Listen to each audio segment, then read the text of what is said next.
Alex, well, as the campaign 2024 trail ramps up today, President Biden turns his focus out west with multiple stops in several states playing this week. It comes as his likely 2024 GOP opponent, former President Donald Trump, is facing criticism over the tone of his rally speech in Ohio over the weekend from Biden and even some of his fellow Republicans. Meanwhile, a former Trump ally is doubling down on his decision not to publicly endorse him for president.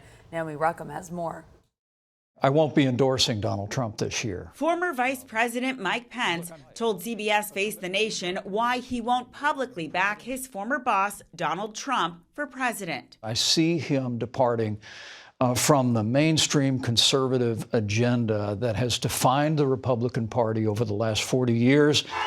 It came a day after Trump rallied in Ohio, telling the crowd there will be a bloodbath if he doesn't win the election, and referring to those jailed in connection to the January 6th insurrection as hostages. That's what they are, as hostages.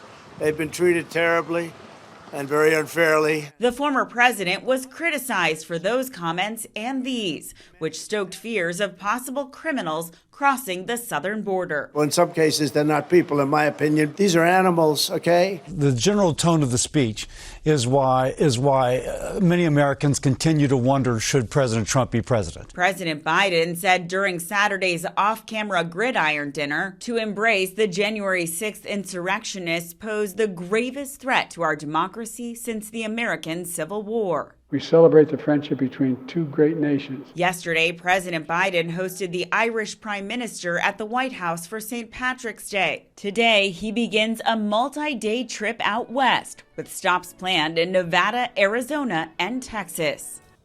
Voters in another handful of states, Arizona, Florida, Kansas, Illinois, and Ohio, will head to the polls tomorrow. Former President Trump is expected to cast his primary ballot in his new home state of Florida. Both Trump and President Biden last week surpassed the required number of delegates to become their party's presumptive nominees.